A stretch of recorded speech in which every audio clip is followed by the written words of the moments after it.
यार कुछ तो शर्म कर लो गोदी मीडिया। जितना हिंदी चीनी भाई भाई पंडित नेहरू ने नहीं किया, उससे कहीं ज्यादा हिंदी चीनी भाई भाई गोदी मीडिया कर रहा है। जैसे कि आप जानते हैं दोस्तों, चाइनीज विदेश मंत्री वांग यी इस वक्त भारत में हैं। आप देख सकते हैं प्रधानमंत्री नरेंद्र मोदी ने उनसे मुलाकात की, लंबी चौड़ी बातचीत भी हुई। इस बातचीत में क्या क्या हुआ कुछ देर बाद मैं आपको बताऊंगा। मगर सबसे बड़ी बात, देश के प्रधानमंत्री से इस मुलाकात के बारे में सवाल करने के बजाय अब पूरे गोदी मीडिया को हिरेन जोशी की तरफ से फरमान आ गया है कि भारत और चीन परम मित्र हैं, ऐसी दोस्ती हमने कहीं नहीं देखी, ऐसी दोस्ती के सामने जय और वीरू शर्मा जाएं। सबसे पहले दोस्तों मैं आपको दिखलाना चाहता हूं कि आज तक क्या कर रहा है, और अगर आप इनके कार्यक्रम का एक छोटा सा अंश देखेंगे ना तो आप अपना पेट पकड़कर हंसने लगेंगे। यहां पर पापा की परी यह कह रही हैं कि भारत, चीन और रूस की जो परमाणु ताकत है, हमारे कुल हथियार 5000 से ज्यादा हैं। तो अगर हमारे हथियार 5000 से ज्यादा हैं तो इससे हम क्या कमाल कर लेंगे? क्या इन हथियारों से गोदी मीडिया चाहता है हम अमेरिका पर हमला करें? यानी कि चूंकि अब अमेरिका को सीधे प्रधानमंत्री नरेंद्र मोदी तो लाल आंख नहीं दिखा सकते, विदेश मंत्री एस जयशंकर कुछ नहीं कह सकते, तो अब गोदी मीडिया का इस्तेमाल किया जा रहा है। पापा की परी यह कह रही कि तीनों देश मिलकर इनके पास 5000 से ज्यादा परमाणु हथियार हैं। तो आप कहना क्या चाहते हो? सबसे बड़ी बात, यह वो चाइना है जिसने ऑपरेशन सिंदूर के दौरान पाकिस्तान की मदद की। तो आप कहना क्या चाहते हैं कि हमारे परमाणु हथियार चीन के साथ मिल भी गए तो कौन सा कमाल कर लेंगे हम?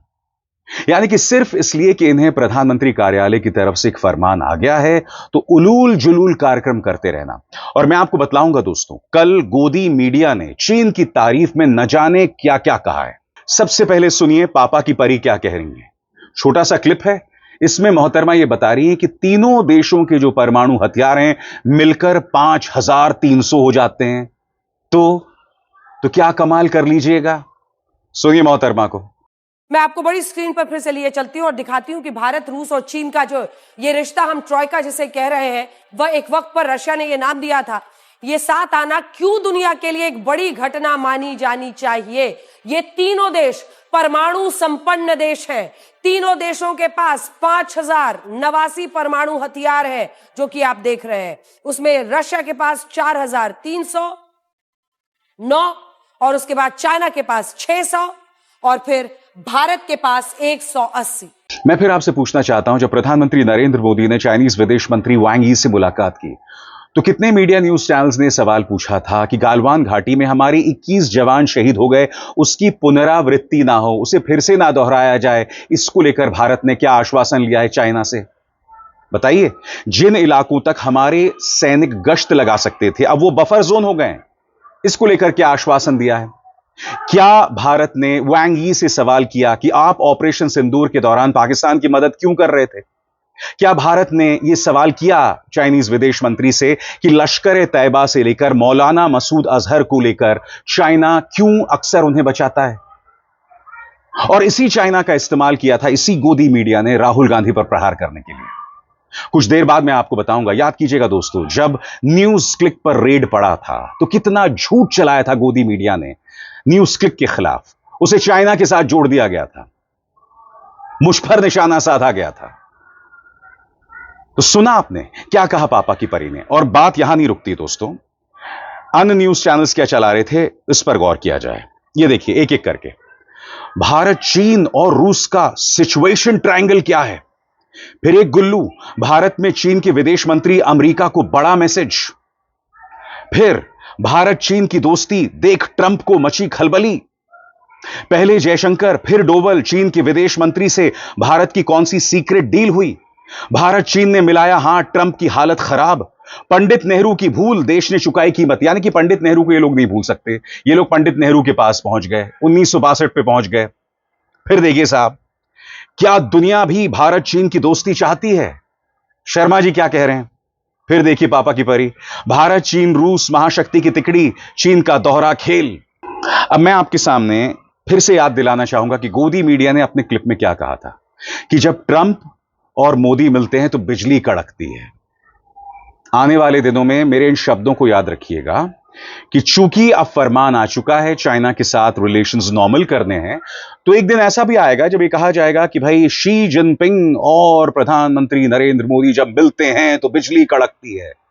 हालांकि यहां पर बहुत शानदार धूप निकली हुई है। याद है आपको पापा की परी और एक छोटा सा गुल्लू क्या कह रहे थे बिजली कड़कने को लेकर?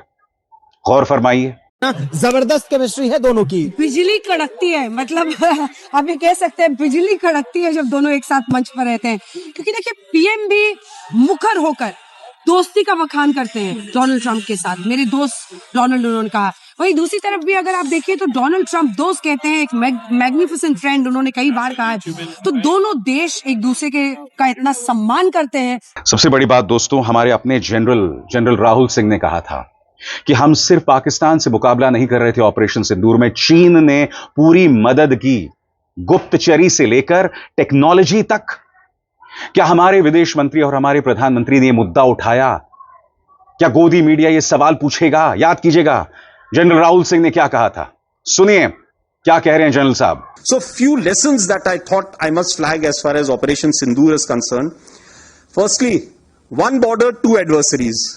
So we saw Pakistan one side, but adversaries were two, and if I would say actually four or three actually. So Pakistan was the front face.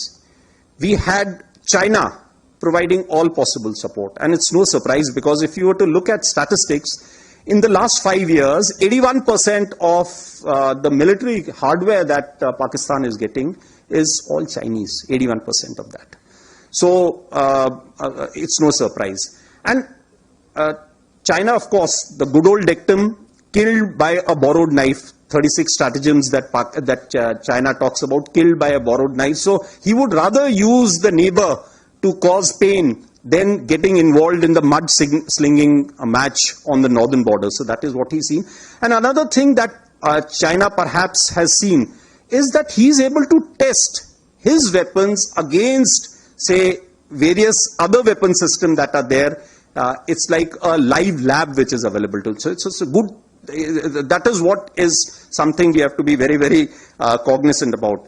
और आगे बढ़ने से पहले एक जरूरी संदेश, मेरे कार्यक्रमों के लिए आप नोटिफिकेशन का इंतजार मत कीजिए, मेरे चैनल में जाइए और खुद जाकर कार्यक्रम देखिए और रहिए अपडेटेड।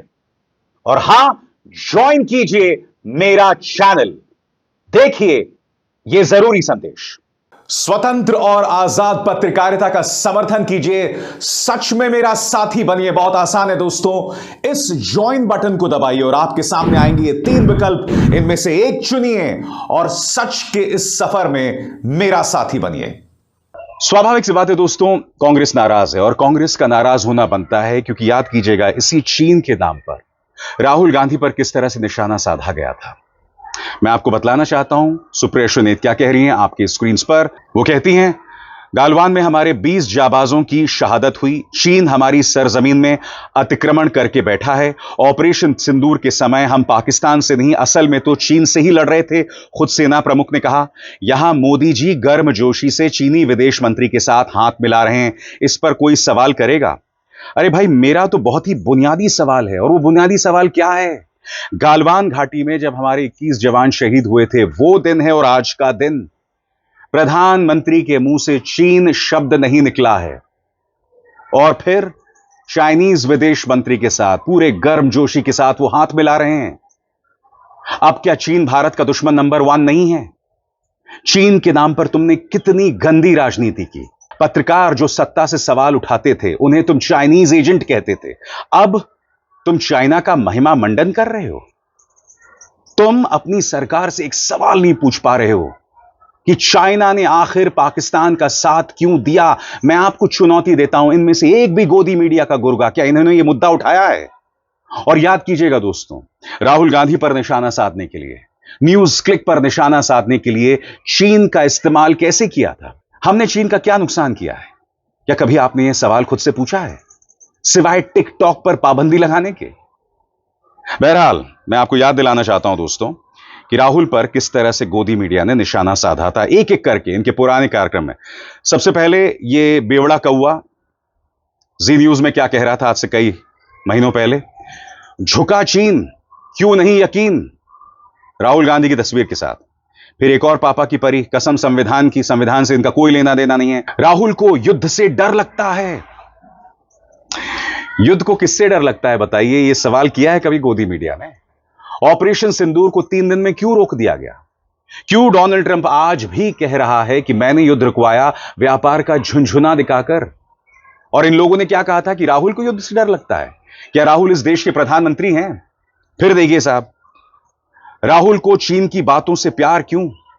और अब वांग यी के साथ हाथ मिलाना, सवाल नहीं पूछना। देखिए, मैं एक बात स्पष्ट कर दूं, मुझे कोई प्रॉब्लम नहीं है अगर आप चाइनीज विदेश मंत्री से मुलाकात करें। इनफैक्ट आप जानते हैं प्रधानमंत्री अब खुद जाने वाले हैं चीन, बावजूद इसके कि चीन ने पाकिस्तान की मदद की थी। चीन ने अब तक इसके लिए माफी नहीं मांगी। हम अपने कूटनीतिक फायदे के लिए अगर ये कर रहे हैं तो कोई बात नहीं, मगर ये दोहरे मापदंड नहीं होने चाहिए। चीन का इस्तेमाल आप विपक्ष के नेताओं पर निशाना साधने के लिए नहीं कर सकते हैं। फिर देखिए साहब, तिहाड़ी महोदय, राहुल गांधी चीन से इतना प्रभावित क्यों हैं?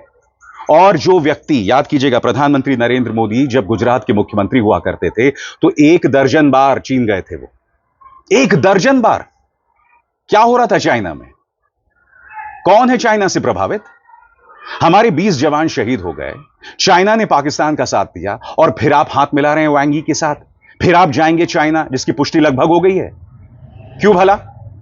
क्या कभी यह सवाल पूछ सकते हैं कि प्रधानमंत्री मोदी चाइना से इतने प्रभावित क्यों? आगे देखिए साहब, चाइनीज ड्रोन उड़ाकर राहुल ने क्या मैसेज दिया? अरे भाई, सारे ड्रोन्स चाइनीज हैं, क्या कर लीजिएगा आप? फिर देखिए, इंडिया को भारत से ज्यादा चीन पर भरोसा, चीन की जय जय, राहुल क्या कह गए? राहुल का चीन प्रेम, भारत में ब्लेम गेम। राहुल ने क्यों की चीन की तारीफ? चीन पर फंस गए राहुल, चीन का प्रचार, भारत पर प्रहार। देश नहीं झुकने देंगे कह रहा है गुल्लू। दंगाई आगे यह भी कहता है चीन के सामने सरेंडर चाहते हैं राहुल। कौन सरेंडर कर रहा है बताइए ना? हमारी जमीन जहां तक हमारे पत्रकार, हमारे सैनिक गश्त लगा सकते थे, अब वो बफर जोन है, तो सरेंडर कौन कर रहा है? क्या यह सवाल पूछा जाएगा? क्या प्रधानमंत्री से यह सवाल पूछा जाएगा, जैसे कि तिहाड़ी पूछ रहा था राहुल गांधी से, कि भाई आखिर क्या वजह है? आखिर क्या वजह है कि बगैर चीन से आश्वासन लिए हम चाइना जा रहे हैं? हमने उनके विदेश मंत्री को बुला लिया। हम अपने कूटनीतिक फायदे देखना चाहते हैं, यह मैं समझ सकता हूं, मगर चाइना के नाम पर सियासत करना कीजिए बंद। दोहरी सियासत, दोहरा चरित्र, दोहरे मापदंड, और प्रधानमंत्री नरेंद्र मोदी के शब्दों में हिपोक्रेसी की भी सीमा होती है मित्रों। याद है? फिर सुनिए। हिपोक्रेसी की भी सीमा होती है। बहरहाल दोस्तों, मुलाकात हुई और दोनों पक्षों ने इस मुलाकात को सकारात्मक बताया। इस बारे में द हिंदू का क्या कहना है आपके स्क्रीन पर। भारत और चीन के लिए अहम मौका, बोले विदेश मंत्री वांग यी। प्रधानमंत्री मोदी ने राष्ट्रपति शी जिनपिंग का SCO समिट का न्योता स्वीकार कर लिया है। स्थिर, भरोसेमंद और रचनात्मक रिश्ते दिल्ली और बीजिंग के बीच वैश्विक शांति और समृद्धि में मदद करेंगे। खबर क्या कहती है, इस पर गौर किया जाए दोस्तों। भारत चीन मसले पर विशेष प्रतिनिधियों की 24वीं बैठक में बोलते हुए वांग यी ने 2020 की गालवान झड़प के नकारात्मक असर का जिक्र करते हुए कहा कि हाल के सालों में आए झटके दोनों देशों की जनता के हित में नहीं थे। चीनी पक्ष की इस सकारात्मक बात का जवाब देते हुए प्रधानमंत्री नरेंद्र मोदी ने मंगलवार यानी 19 अगस्त 2025 शाम को ऐलान किया कि वो चीन के तियानजिन में शंघाई सहयोग संगठन समिट के दौरान राष्ट्रपति शी जिनपिंग से मुलाकात करेंगे। मोदी ने कहा कि दिल्ली और बीजिंग के बीच स्थिर, भरोसेमंद और रचनात्मक रिश्ते वैश्विक शांति और समृद्धि में योगदान देंगे। वांग यी ने आगे कहा, पिछले कुछ दशकों से जो झटके हमें लगे वो हमारे दोनों देशों की जनता के हित में नहीं थे। अक्टूबर पिछले साल राष्ट्रपति शी जिनपिंग और प्रधानमंत्री मोदी की कज़ान में एक अहम मुलाकात हुई थी। उस बैठक ने हमारे द्विपक्षीय रिश्तों के विकास की दिशा तय की और सीमा विवाद को सुलझाने के लिए नई ऊर्जा दी। उन्होंने ये बातें रूस में कज़ान में ब्रिक्स समिट के दौरान मोदी और शी की मुलाकात को याद दिलाते हुए कही। मैं फिर कह दूं दोस्तों, हर देश को यह अधिकार है कि वो अपने सामरिक फायदे के लिए कदम उठाए, क्योंकि इसी ट्रंप के लिए हमारे प्रधानमंत्री ने जाकर वोट मांगा था। अब की बार ट्रंप सरकार, इसी ट्रंप को आपने बुलाया अपने देश में कोरोना के बीचों बीच और एक बहुत बड़ा सम्मेलन कराया जिसमें आपने कहा था माय फ्रेंड डोनाल्ड ट्रंप। यह सब आपने किया और अब वही ट्रंप पेश किया जा रहा है, साहब वो भारत का जानी दुश्मन है। वो ट्रंप, उसका हृदय परिवर्तन कैसे हो गया, कोई गोदी मीडिया सवाल नहीं कर रहा है। ट्रंप पर निशाना साधा जा रहा है। यह बात अलग है, कुछ दिनों पहले इसी ट्रंप को लेकर बिजली कड़कती थी। अब जिस चीन को लेकर तुमने लोगों को जेल में डाला, न्यूज क्लिक के संपादक प्रबीर पुरकायस्थ को अनर्गल आरोपों में तुमने जेल में डाला था ना, वो भी आतंकवाद की धाराओं में। वो रिहा हो गया, यह बात अलग है, क्योंकि मामला ही इतना वाहियात था। तो कहने का अर्थ यह है कि यह सब आप करते रहे, मगर आज वही गोदी मीडिया क्या कह रहा है कि साहब तीनों देशों की सामूहिक सम्मिलित परमाणु ताकत। अरे 5000 न्यूक्लियर वेपन्स के साथ हम क्या करेंगे? अमेरिका पर हमला करेंगे या नोएडा फिल्म सिटी पर हमला करेंगे, जहां ये तमाम गोदी मीडिया न्यूज चैनल्स बैठे हुए हैं कचरा करने के लिए भारत का और उसकी साख का। सीधा सवाल करो, विदेश नीति में कंसिस्टेंसी क्यों नहीं है, स्थायित्व क्यों नहीं है? क्या कर रहा है ये व्यक्ति, ये so called laser eyes S Jaishankar? अरे भाई सवाल करो यार, फालतू की बकैती मत करो। There has to be consistency in foreign policy. याद कीजिएगा, इन्हीं माननीय लेजर आइज ने क्या कहा था कि इतनी बड़ी अर्थव्यवस्था से हम कैसे मुकाबला करें। अगर राहुल गांधी ने कहा होता तो उन्हें देशद्रोही कह दिया जाता, मगर यह व्यक्ति यह कहकर निकल गया। याद है कि भूल गए? फिर से सुनिए। Look, they are the bigger economy. I mean, what am I going to do? As a smaller economy, I'm going to go pick a fight with a bigger economy. It's not a question of reactive, it's a question of having common. क्या इन्हें कटघरे में रखा गया? अब jockey वैंगी आए हैं, हमने पूरा लाल कारपेट, रेड कारपेट बिछा दिया, प्रधानमंत्री उनसे मिल रहे हैं। अरे भाई, भारतीय हित में, राष्ट्र हित में कुछ सवाल तो पूछे जाने चाहिए। भाई हमें तो सवाल करना पड़ेगा ना कि चीन के विदेश मंत्री आए, उनकी हम मेजबानी कर रहे हैं, प्रधानमंत्री नरेंद्र मोदी एससीओ की बैठक में वहां जा रहे हैं। अरे सवाल तो किया जाना चाहिए। There has to be some consistency in foreign policy. आप ये कहकर नहीं बच सकते कि चीन हमसे बड़ा है, हम उनसे कैसे मुकाबला करें। और सबसे बड़ी बात, इस चीन के नाम पर विपक्ष और सत्ता से सवाल करने वाले पत्रकारों को टारगेट करना बंद कीजिए, क्योंकि आपने प्रमाणित कर दिया है कि आपके मन में चाहे गोदी मीडिया हो या भारतीय जनता पार्टी, राष्ट्रहित नाम की कोई चीज नहीं है। You should be ashamed of yourself. क्योंकि हम तो सवाल उठाएंगे, ये हमारा कर्तव्य है। तुम्हारे दोहरे मापदंड को एक्सपोज करेंगे और करता रहूंगा, ये मेरा वादा है। अभिसार शर्मा को दीजिए इजाजत। नमस्कार।